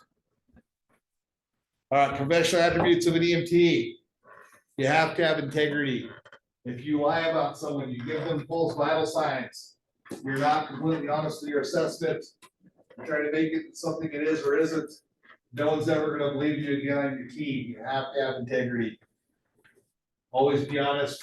Always do what you say. Actions will always speak louder than words. You have to have empathy. If you don't care what happens to the patient, you're probably should not be in this field. You have to have empathy for your patient. If you don't care, you're probably better off doing something differently. You have to be self-motivated. No one's going to do this for you. This is a lot of work and a lot of training and a lot of practice and a lot of education. If you're not self-motivated, you're not going to make it. You got to have good appearance and hygiene. You have to have self-confidence. I promise you, if you have no self-confidence now, which about 80% of the class does not have when they come in here, if you stick this out to the end, we'll have self-confidence doing a patient assessment and treating someone in a life-threatening emergency. You will do this over and over and over again so many times that you cannot get it wrong. I guarantee. You gotta have time management. That's why when we do our team drills, once we get the patient assessment, they are timed. We will give you a maximum of 10 minutes. You gotta be able to communicate. You gotta be able to communicate verbally with your team members clearly and concisely. You gotta be able to talk on radios. And you gotta give good, clear written documentation on your patient care reports. You have to work in a team and you have to have diplomacy. Bad things are gonna happen. Things are gonna go wrong. You have to be able to identify what goes wrong and how to fix it quickly without making the problem worse. That is a skill, trust me. You have to have respect for everyone. including the homeless person that calls 911 every day. You gotta be an advocate for your patient, including the homeless person that calls 911 every day. You are their advocate. It's your job.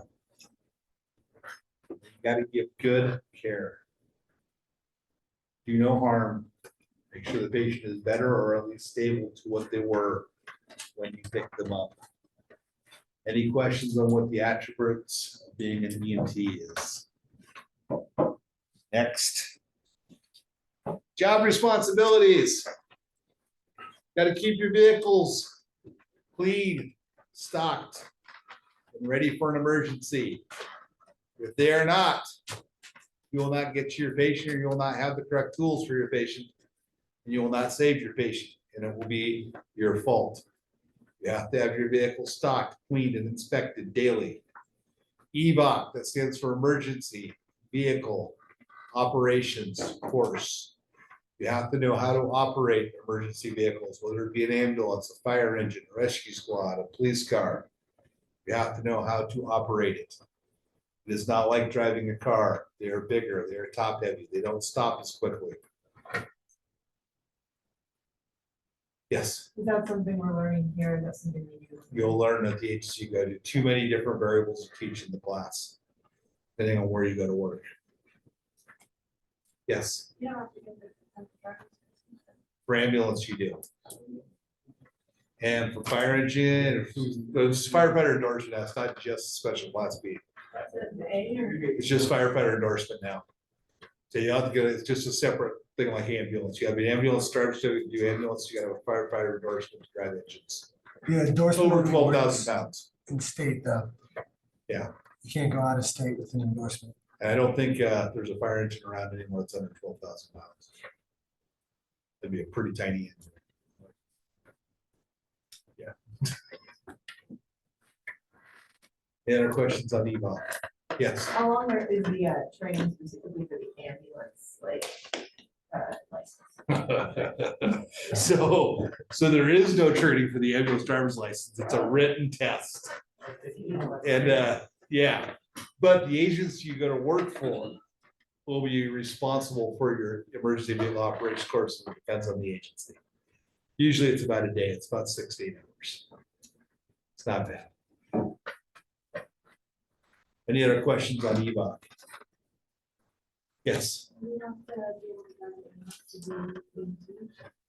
you do not, but EMTs generally drive ambulances. So if you're gonna work for an ambulance company, you pretty much have to have an ambulance driver's license. There are some ambulances that'll hire you to do event standbys. There's a company,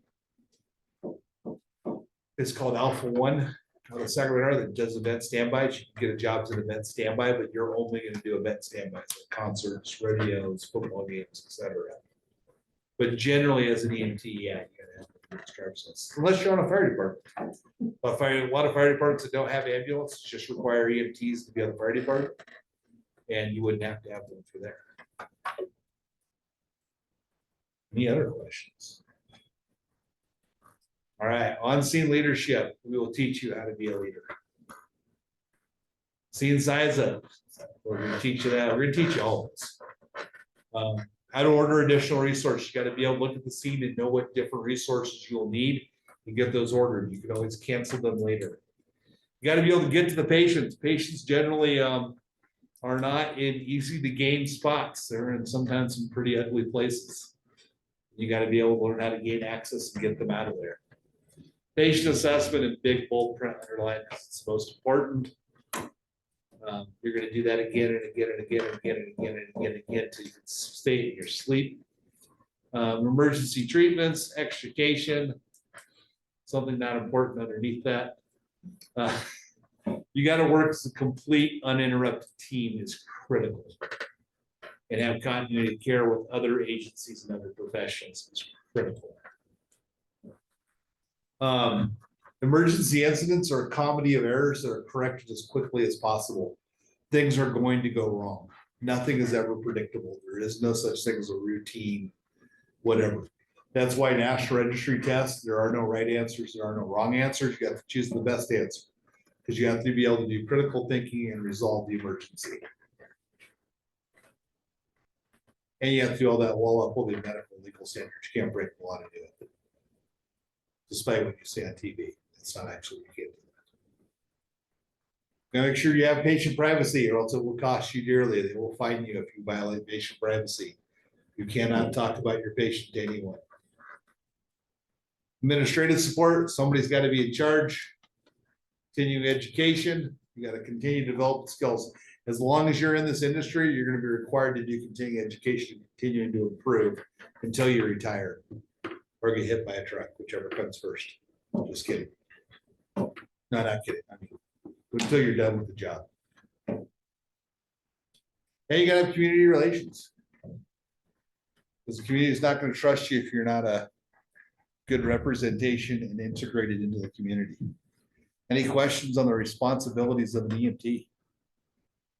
All right, so that gearbox. You gotta have public access, which is 911 generally. You gotta have clinical care, people that can actually go and treat patients. You have medical direction that oversees the clinical care. You got an integration of health services. For example, you gotta have ERs, you gotta have ambulances, you have nowhere to take them to. And the ambulances don't function without first responders. Information systems, you gotta have a communication system and a data system that's capable of getting the needed information out for first responders, ambulances, and fire engines and law enforcement. And they gotta also have an information system that writes the reports that stays with the patient. For the people treating the patient down the line and see what you saw, heard, felt, smelled, and did. Prevention is huge. Doing things like bike radios, car seat classes, et cetera. EMS research is constantly going on to see if what we're doing is effective or making it better. I can tell you pretty much everything that we did when I became an EMT back in the dark ages is no longer done. Everything changes. Communication systems, radios, phones, internet. Human resources, that's what takes care of the EMS personnel. Make sure that you have get paid, make sure you have health insurance, make sure retirement's good. Without human resources, none of that happens. Legislation and regulation, which is based off of EMS research. Evaluation, which is part of EMS research. Nothing, and I mean nothing, from the volunteer nonprofit agency to the big corporations to public agencies, nothing works without finance. Money makes the world go round. If you have no money, you will cease to exist. You're seeing ambulances and fire departments disappearing all over Northern California as we speak. And it's all because of this. Public education. That's what we're doing. And education systems. Actually, public education is educating the public of things, doing CPR classes, teaching people how to do things, stop the bleed. The education systems is what we're doing. Any questions?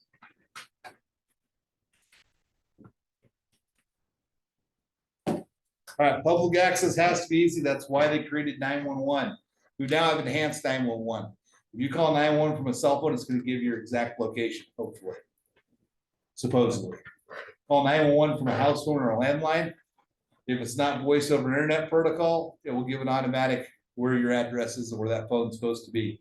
If it's voice over internet, hopefully someone's programmed it right, so it gives that information. A lot of times it doesn't. EMD is emergency medical dispatch. That's a system where you have two dispatchers on the 911 call. One is dispatching resources while the other one's giving pre-arrival instructions to the 911 caller. Any questions? Communication systems, radios. We're going to teach you about radios. You're going to have mobile radios for about 1 to 5 watts, or excuse me, that's a portable radio. Mobile radios, which are 25 to 100 watts, those are in police cars, ambulances, fire engines. Cell phones are becoming standard with digital radio interface, which is also part of cell phones, usually over the internet now. And then DU is completely obsolete. It's now network and cellular interface. Everything now is pretty much Wi-Fi. Because now we have internet over cell towers pretty much everywhere, which works significantly better than dial-up. Any questions? Clinical care is scope of practice. Scope of practice is what you are allowed to do to treat a patient. I.e. give someone having chest pain aspirin, give someone short of breath oxygen. Give someone that's bleeding to death direct pressure to stop the bleeding. Equipment. What equipment that you're allowed to or not allowed to use is also developed through the EMS system and the medical direction. And then response zones are set up to try to get the closest resource to the person that has an emergency in the fastest route possible. Any questions? And all response zones by law are supposed to be set up that way. Human resources. That's how to handle and keep EMS personnel. They're the people that take care of you while you're taking care of others. Any questions? All right, medical direction. You're gonna have nothing but tests on this. So you have offline and online medical direction. You need to know the difference. So online medical direction is when you call a doctor and the doctor says, do this, this, and this. That is an online medical direction. An offline medical direction is when you have a preset set of instructions, also known as standing orders and protocols. For instance, if the patient is having chest pains, give the patient oxygen and aspirin if they are not allergic to aspirin. That would be an offline standing order. You can do that without having to call it. Any questions about the difference between offline and online medical direction? Now, if you want to assist someone with their nitroglycerin for that same patient, you're probably not going to have a standing order to assist a patient nitroglycerin. You'll have an online where you can call, talk to the doctor. The doctor will say you can assist that patient with taking their own nitroglycerin. That would be an online. Any questions?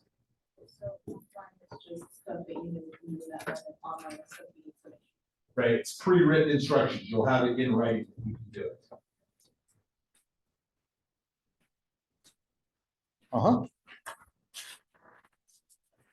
All this comes from legislation and regulation, which is done by the medical director and the state scope of practice committee. Committee. Any questions?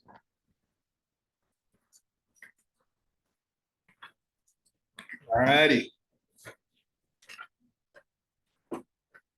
Evaluation.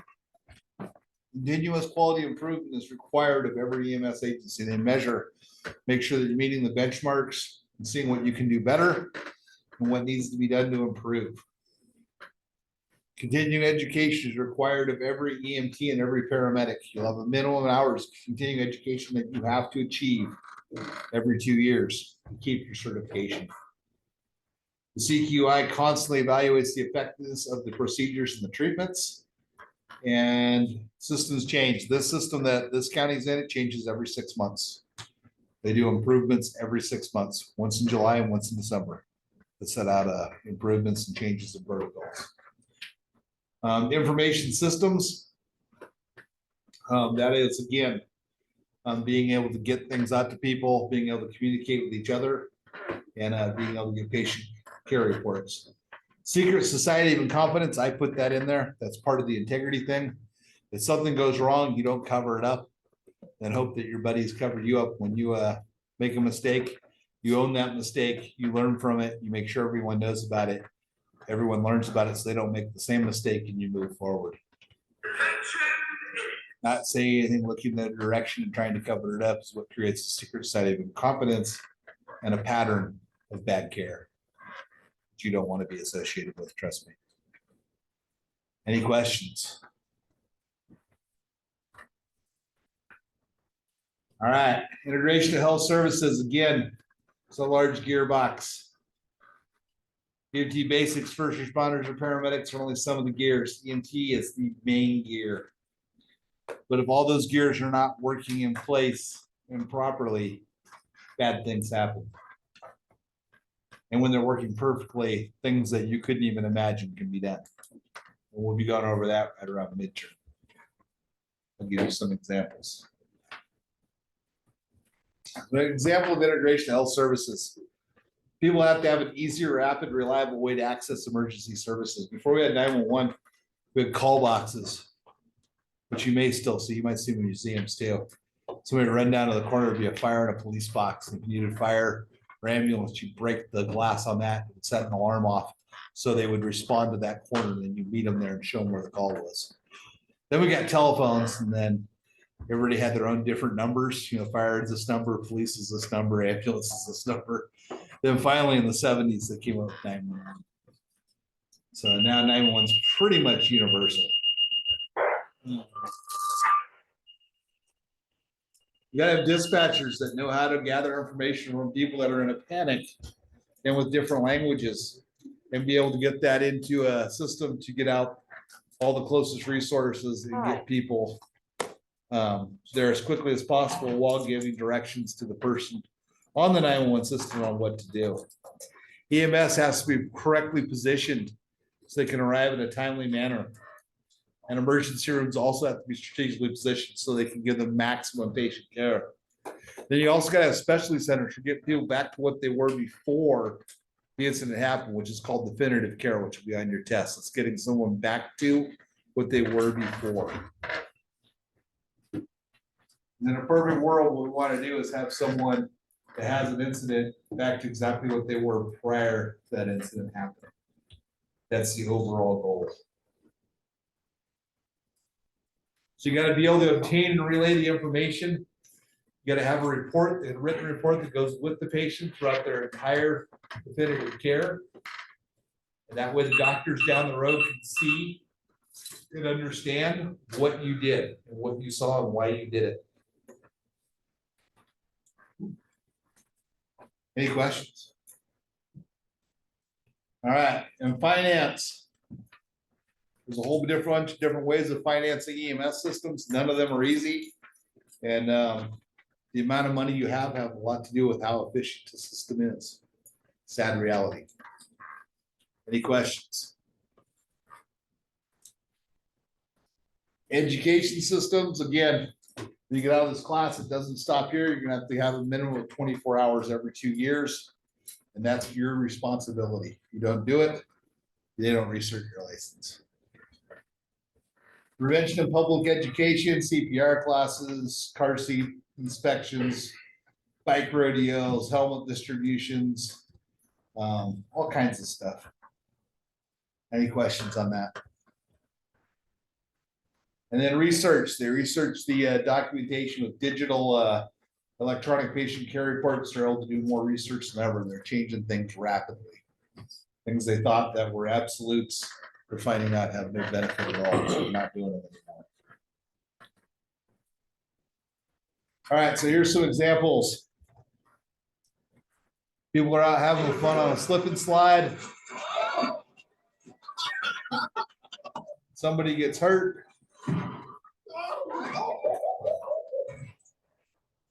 They call 911. How someone get hurt, but it does happen.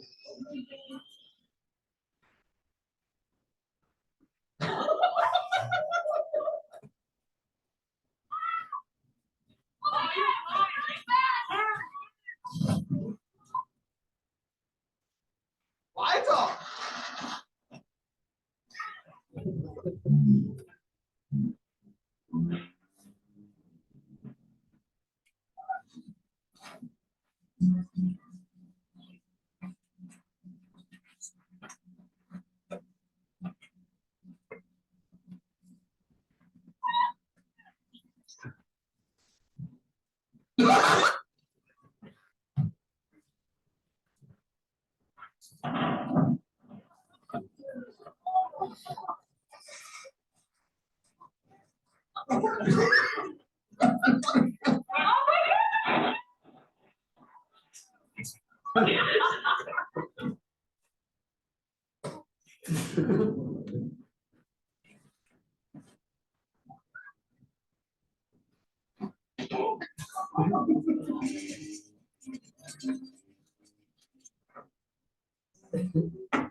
So I don't know how anybody would get hurt doing that, but anyway, somebody gets hurt, so they call 911. 911 just dispatcher notes the call and the address. And let us know. Come on. One dispatcher dispatches the resources while the other one dispatches or gives pre-arrival instructions. First responders, usually police and fire dispatch, and an ambulance is dispatched. If they're required, depending on the situation, they may also dispatch an advanced life support ambulance.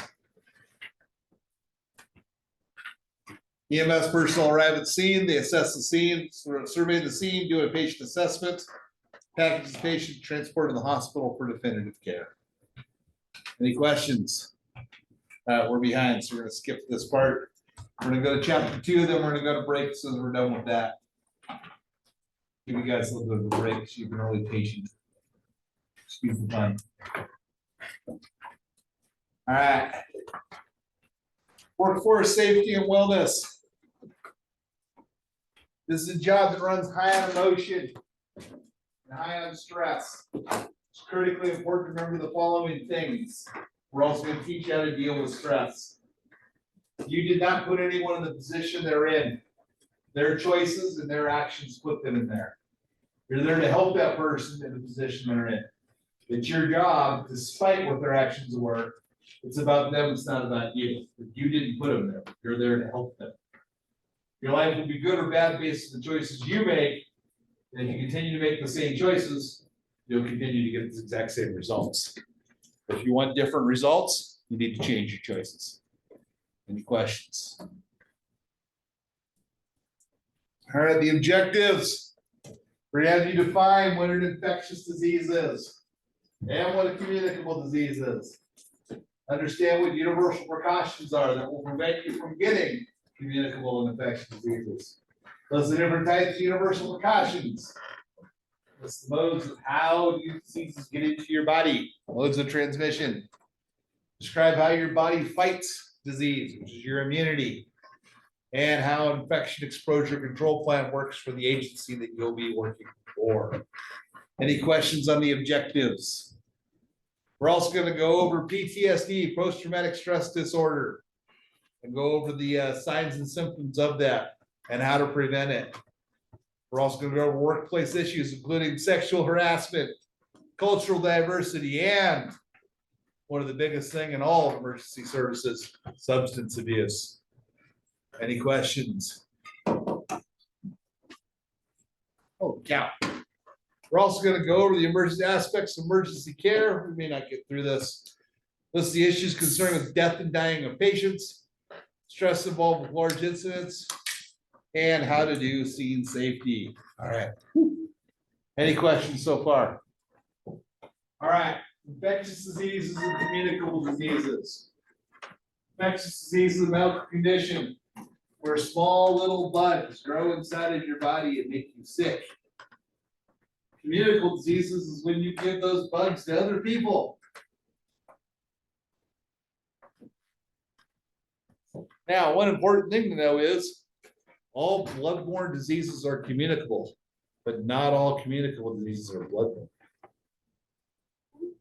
Yeah, Did you say that? I can, because I can read it. All this is a really good one to do over beers. Did you know? All bloodborne diseases are communicable, but not all communicable diseases are bloodborne. In other words, you can have communicable diseases that are not bloodborne based. But 100% of bloodborne diseases will spread. Don't touch bloody things and then touch your face. Big thing is don't touch your face. If you can wash your hands and never touch your face, you will almost never get sick. You know how many times I've caught a cold since COVID started in 2020? Once. Because I now religiously wash my hands And I try not to touch my face. But even when I do touch my face, I've always got hand sanitizer and I wash my hands. So it's pretty rare. But that is the number one way to get sick, is to have a virus get onto your fingers or your hands by indirect contact. And then you touch a moist part of your face, whether it be your eyes, your nose, or your mouth. Questions? Biggest one is eating in public. You open a door handle like in a bathroom, and you sit down and you eat your food.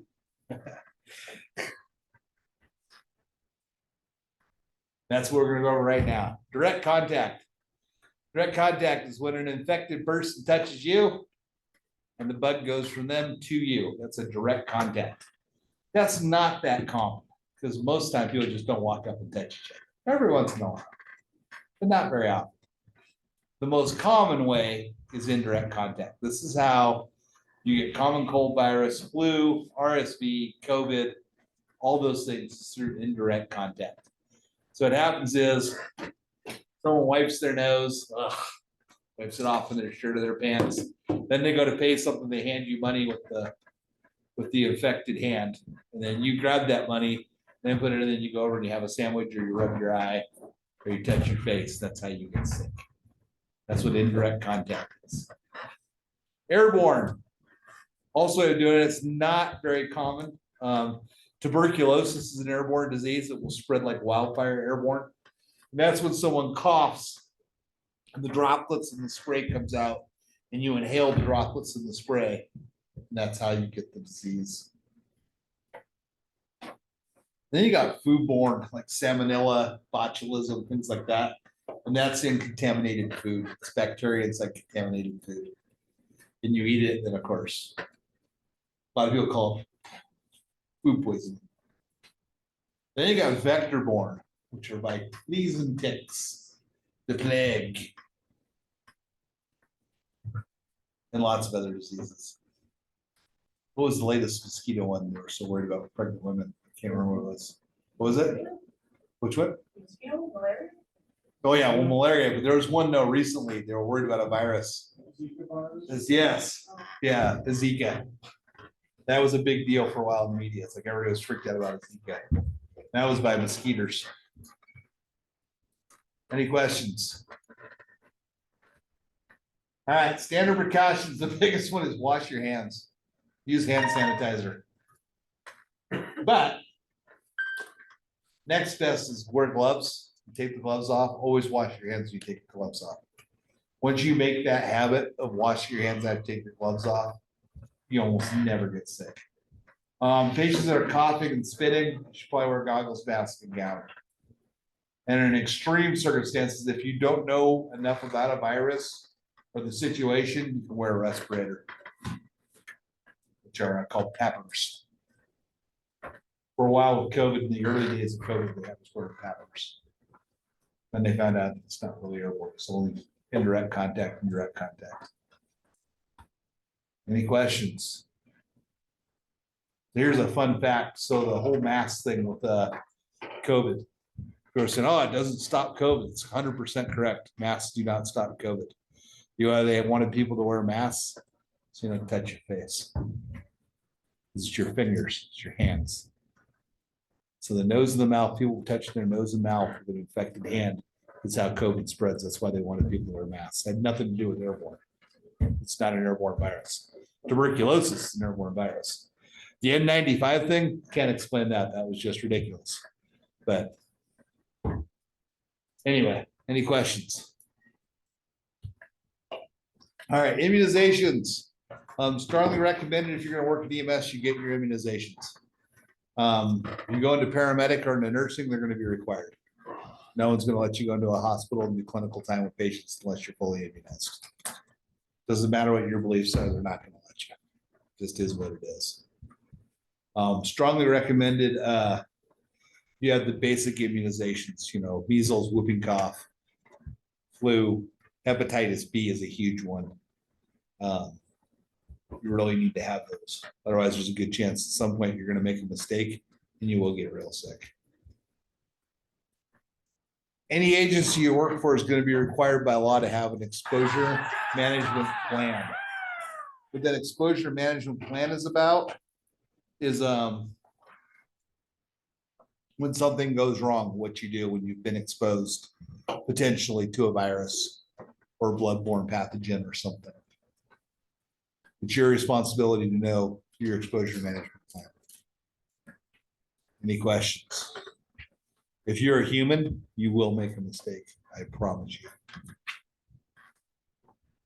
If you're not human, depends on what you are.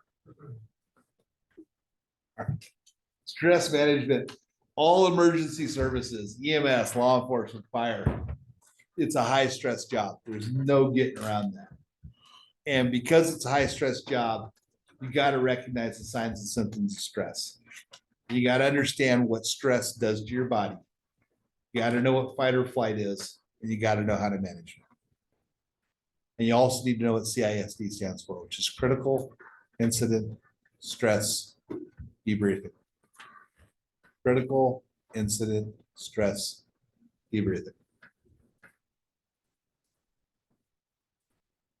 I think we're gonna go over each one of these. Critical incident stress debriefing. All right, cool. Signs of stress.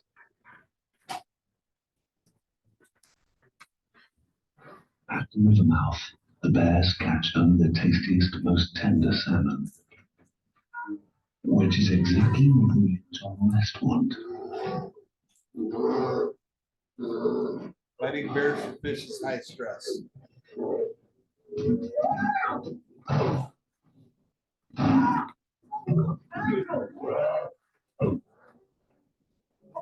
John West endure the worst to bring you the best.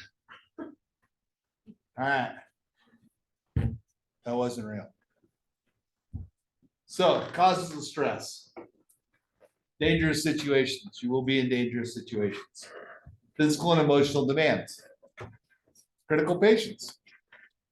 Dead and dying people. You're going to be part of that. Sights, smells, and sounds. Smells. You, man. You're gonna see them. MCI stands for multiple casualty incident, where you got more bodies than you can deal with. Angry people everywhere, every day. You're gonna deal with angry people. The unpredictability of the demands of the system. You have no idea what's gonna happen in 10 minutes from now in this system. And non-critical 911 patients, which is about 70% of them. So those things cause stress. So what is stress? So stress is a response to your environment. Sounds awful smart, doesn't it? So it actually is, it goes back to the caveman times. So your caveman's walking through the jungle, club on his shoulder looking for a girl, club, and a saber-toothed tiger jumps out, right? Caveman's got two choices on what to do. He can either run for his life from the tiger, or he can fight the tiger. Doesn't matter, he's gonna need all the same tools. He's gonna need increase in respirations. He's gonna need his pupils to dilate, so he can get the most amount of light. He's gonna need to breathe as fast, as hard as he can, get the most oxygen out, and the most oxygen in, and the most carbon dioxide out. He's gotta increase his blood pressure. And he's gotta increase his heart rate. That's gonna shunt the blood away from the skin to his vital organs and muscles, so he can fight as hard as he can or run as hard as he can. That's gonna cause cool, clammy skin, because there'll be no blood in the skin. His muscles are gonna tense. His digestive system is gonna increase as much blood glucose to the muscles as possible. And the GI tract is gonna have the blood shut off to it, because you don't need your GI tract when you're running for your life or fighting for your life. That makes sense? Well, stress is when you have that fight or flight response. And it just doesn't go away because you keep having it. It's like you keep running and you keep fighting, and it's constant. So your body never recovers. Generally, with a stress reaction, there's a response and then a recovery.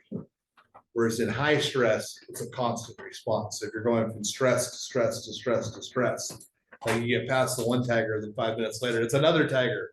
Then 5 minutes later, it's another tiger. That makes sense? That's what stress is.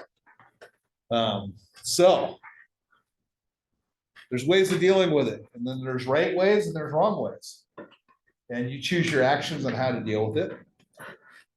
I'll admit, wrong ways of dealing with it are much more funnier than the right ways.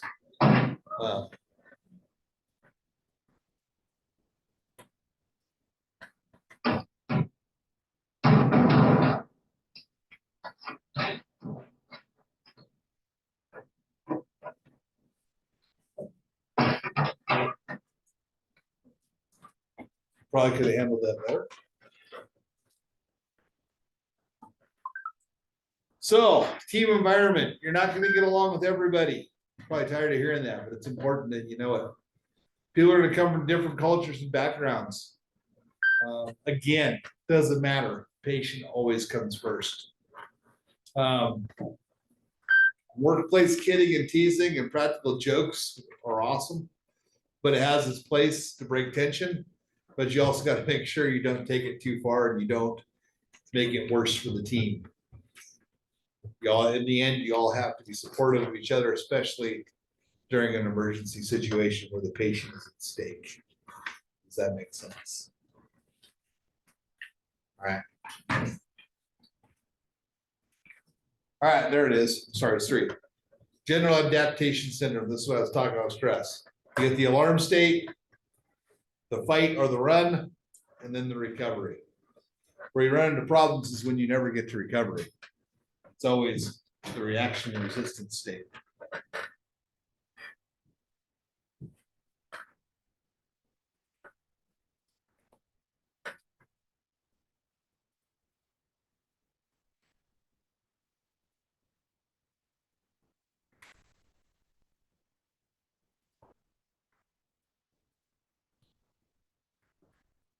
So delayed stress reactions is another thing that's different. That happens a lot in emergency medical services because you will be so trained, so well trained, that when there's an alarm state, you're just going to follow your training and you're going to act. And then on your way back to the station, you're going to go, holy shit, did you see that? And then that's a delayed stress reaction. Then you have cumulative stress reactions, which are the worst. That's the small, not big, you know, not a big saber-toothed tiger chasing you through the jungle, but small, annoying things that happen all day long.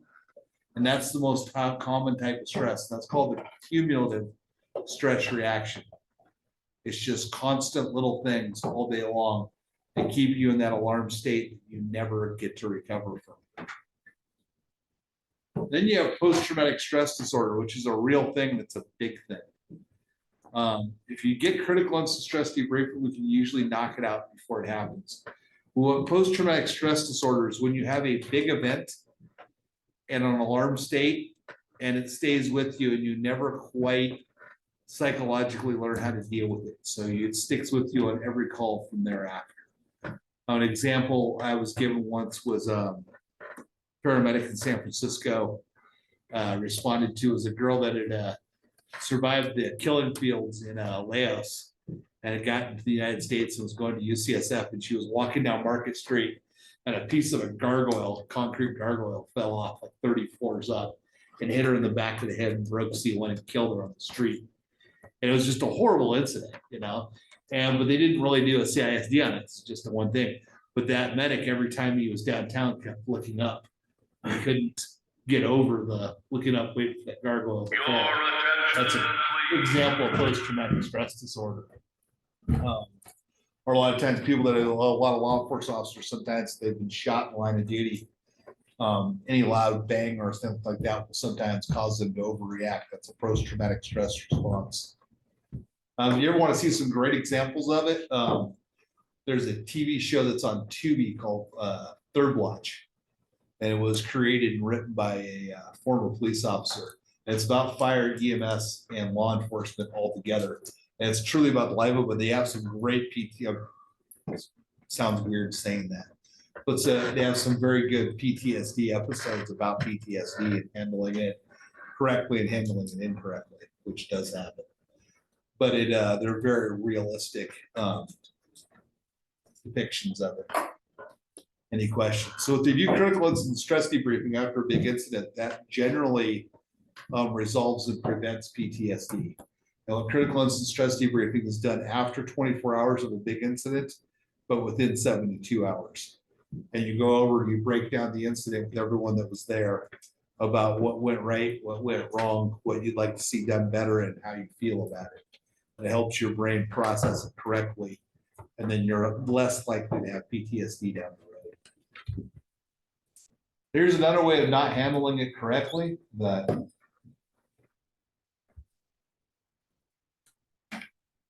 maybe not. Internet went out.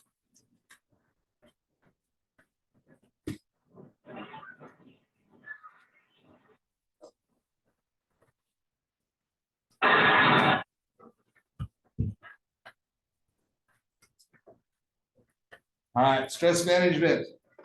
How do you deal with it? Always remain professional. Eat well, eat good diets, get regular exercise, find time to relax, get good sleep. Learn how to balance your work, your family, and your health. All of this is much easier said than done.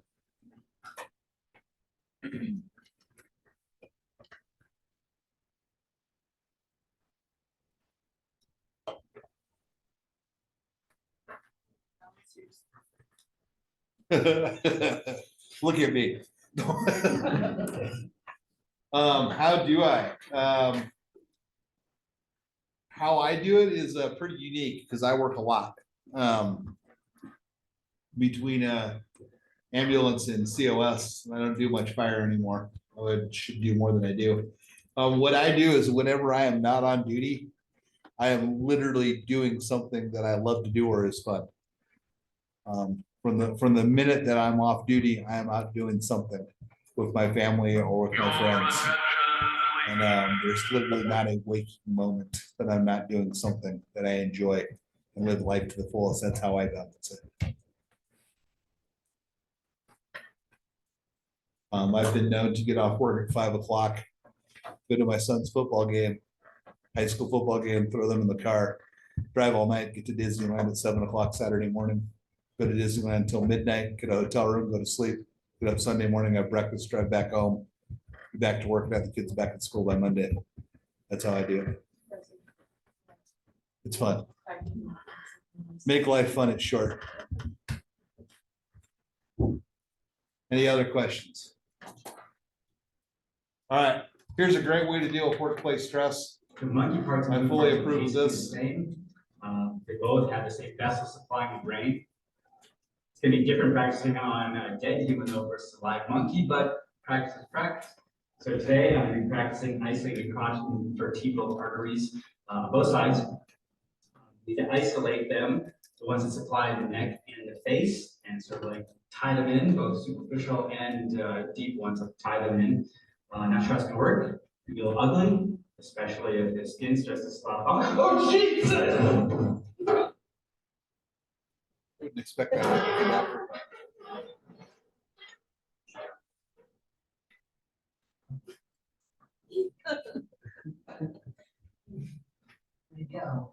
Go that way.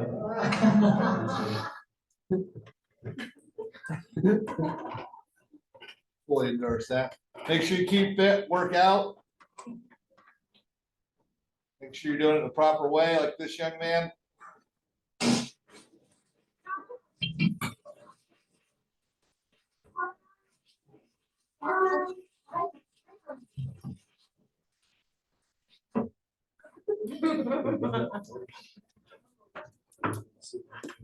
We already went over this. These are the things you're going to come across in workplace issues.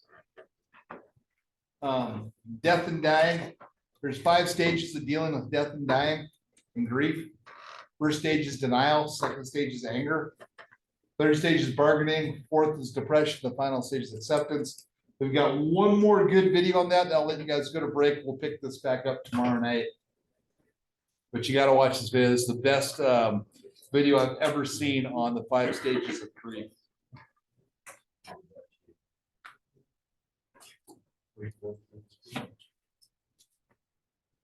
Uh-oh. It's no big deal. It's probably not even quicksand. I'm gonna have a good laugh about this tonight with the guys.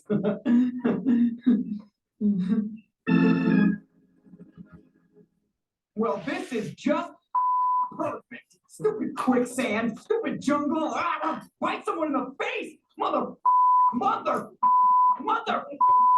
Ah, that stupid jungle. Ah. Are you there, God? It's me, Giraffe.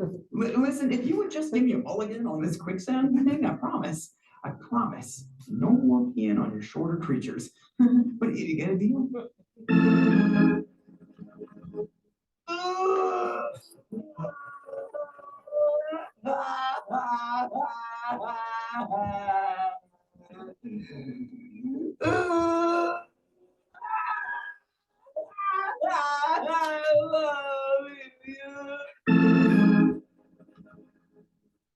You know something? I'm cool with this.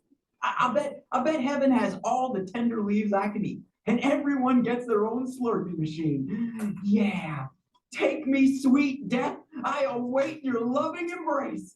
Oh, I think I hit the bottom.